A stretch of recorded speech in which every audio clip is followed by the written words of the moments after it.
Pemirsa, putusan MK yang memperpanjang masa jabatan pimpinan KPK dinilai kontroversial dan melampaui kewenangan. MK dinilai sudah masuk ke wilayah pembentuk undang-undang. Benarkah MK sudah offside? Inilah top review.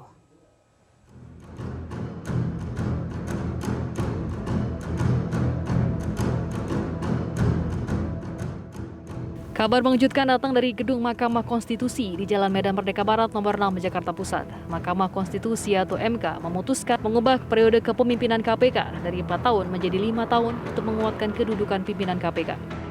Menurut MK, sistem perekrutan pimpinan KPK dengan skema 4 tahunan berdasarkan pasal 34 Undang-Undang 30 tahun 2022 telah menyebabkan dinilainya kinerja pimpinan KPK yang merupakan manifestasi dari kinerja lembaga KPK sebanyak 2 kali oleh Presiden maupun DPR terhadap KPK tersebut dapat mengancam independensi KPK.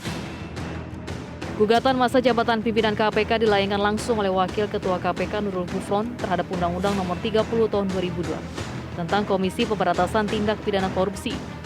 Gufron meminta masa jabatan pimpinan lembaga anti rasuah diubah menjadi 5 tahun dari semula masa jabatan pimpinan KPK adalah 4 tahun.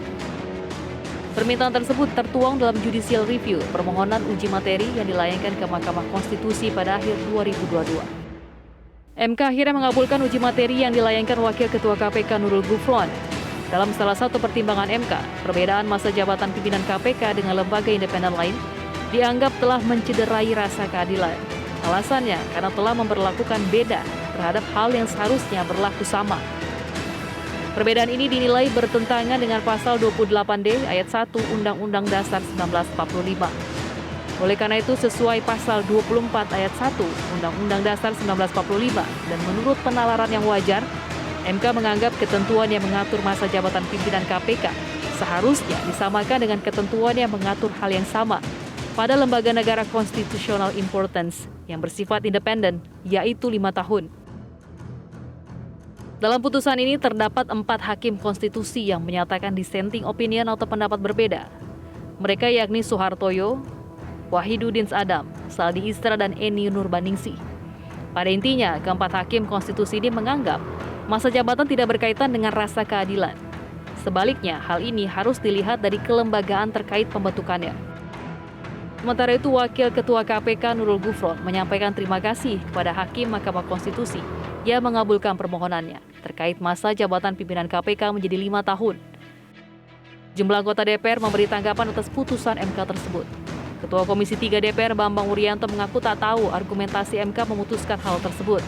Namun ia menegaskan bahwa keputusan MK bersifat final dan mengikat. Sementara itu, Wakil Ketua Komisi 3 DPR RI Ahmad Sahroni bingung terhadap keputusan Mahkamah Konstitusi yang membuat masa jabatan pimpinan KPK dari 4 tahun menjadi 5 tahun.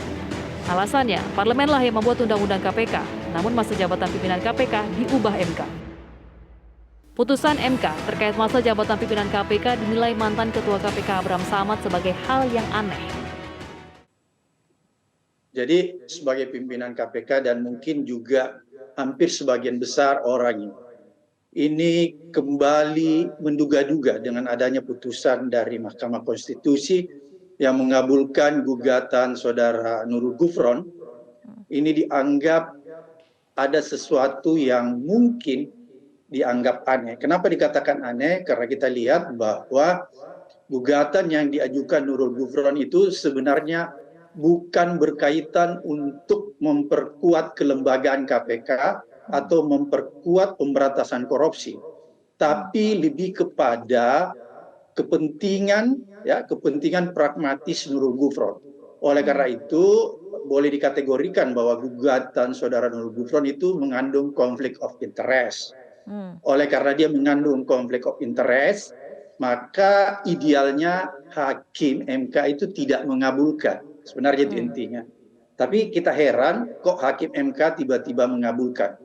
Itu hal yang pertama yang menurut saya agak ganjil. Kemudian keganjilan kedua, kita lihat juga ketika saudara Nurul Gufron mengajukan gugatan judicial review ini ke MK, itu kan di tengah jalan baru dia memasukkan tentang perpanjangan masa jabatan pimpinan KPK.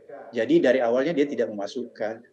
Dan itu seolah-olah dilakukan dengan cara sembunyi-sembunyi tanpa disampaikan kepada publik. Dan itu sangat berkaitan dengan kepentingan kepentingan pragmatis pimpinan KPK yang ingin diperpanjang. Oleh karena itu, gugatan ini mengandung konflik of interest. Yang ketiga, kalau kita lihat tadi putusan MK, ada sesuatu yang aneh. Ya. Kenapa saya katakan aneh?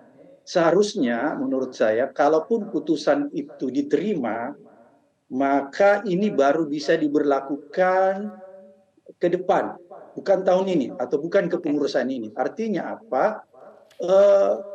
Masa jabatan pimpinan KPK kali ini tidak dapat diperpanjang karena putusan ini tidak berlaku surut. Salah satu nalar hukum, logika umum, dan argumentasi umum MK mengatakan bahwa perlunya diperpanjang menjadi 5 tahun itu karena satu periodisasi legislatif eksekutif apabila dilakukan apabila masa jabatannya 5 tahun, maka dia akan memilih 2 kali pimpinan KPK yang itu justru dinilai berpotensi konflik kepentingan. Ini paradoks berpikirnya. Logika hukum, nalar hukum, argumentasi 4 tahun itu justru dilakukan untuk menghindari potensi konflik kepentingan KPK terhadap satu periodisasi kepemimpinan di eksekutif dan legislatif. Sehingga sekitar eksekutif legislatif belum berakhir, dia sudah melakukan atau masuk ke periodisasi pimpinan yang baru. Jadi ini tidak memahami prinsip-prinsip check and balance di dalam manajemen yang kita sebut sebagai transparan, akuntabel, dan free dari konflik of interest. Sementara itu, pakar hukum tata negara Ferry Amsari menilai putusan MK ini kontroversial. Putusan ini tentu saja akan terlihat kontroversial ya, jika dilihat dari beberapa sudut pandang. Pertama, bahwa masa jabatan pimpinan KPK saat ini mau berakhir. Kenapa MK kemudian menyidangkan dan terburu-buru menyelesaikan perkara ini? Padahal kita ketahui bahwa saat ini sedang akan disiapkan proses seleksi. Tentu akan timbul perdebatan mengenai sisa masa jabatan yang ada. Kedua, perpanjangan masa jabatan ini jika diterapkan kepada pimpinan yang sekarang tentu saja tidak tepat. Sebab pimpinan KPK sedang mau habis dan tidak mungkin putusan ini diberlakukan surut. Selain kontroversial, putusan MK ini akan menjadi dasar permohonan memperpanjang jabatan sebuah lembaga karena berbeda dengan lembaga lain. Jika demikian, maka MK akan masuk ke wilayah pembuat undang-undang, dalam hal ini DPR dan pemerintah.